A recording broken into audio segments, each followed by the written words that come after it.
So at some point, we've all helped our family go grocery shopping.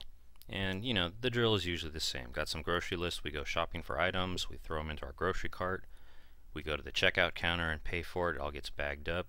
We bring all those bags home and usually put them out on the counter, and then we start putting those groceries away.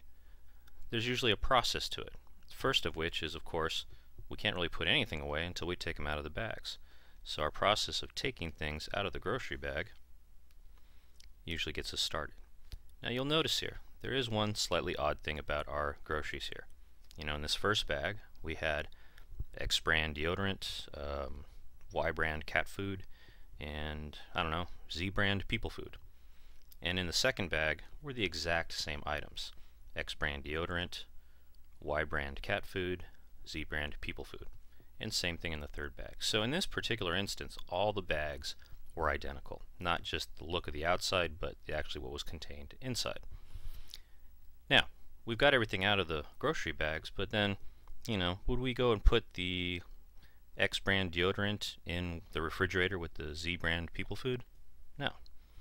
Would you, go put your Z brand people food next to the cat bowl with the Y brand cat food? No. What we usually do is we next start grouping things together. The people food, in this case, belongs over in the refrigerator. The deodorant, we're going to go put that upstairs in the medicine cabinet. And then the Y brand cat food, we'll go leave that over by the cat's food and water bowl. And so what we've done is the second part of what we typically do with groceries. If we just sorted out the items and put them in their proper places. So in the end we can see that we've got 3 X brand deodorant sitting up in the bathroom, 3 Y brand cat food sitting up next to wherever the cat has its bowl, and then 6 Z brand people food, which is in the fridge. And so what we're going to try to do is we're going to try to connect this process of sorting out the groceries and putting them away to the distributive property.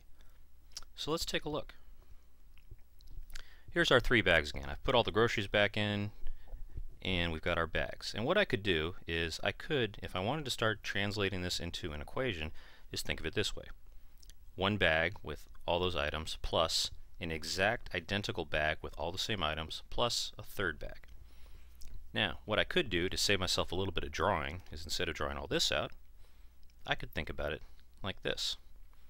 3 of these bags, where this coefficient number 3 is just saying how many bags we have, and the bag itself is just representative of all 3.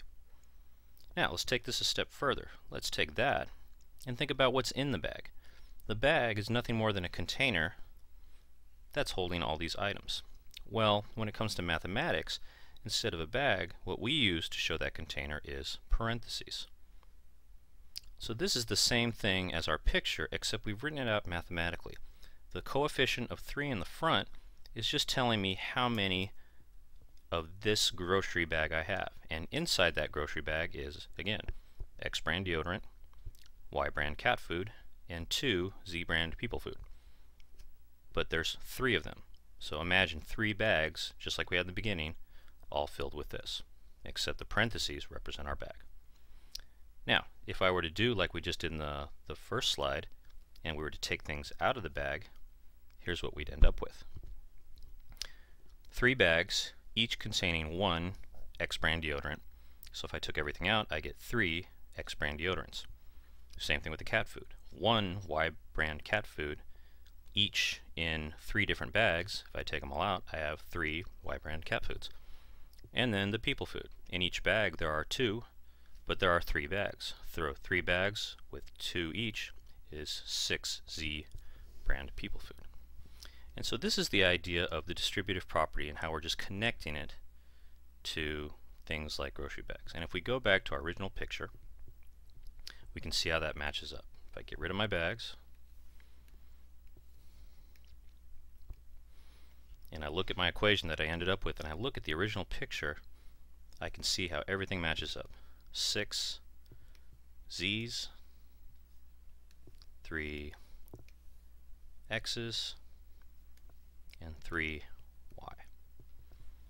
Okay, so next time you do distributive property, think of it like this. Think of those parentheses as those grocery bags.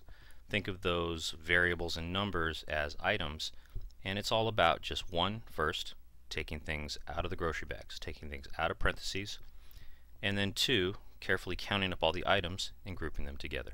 And this is the process of the distributive property.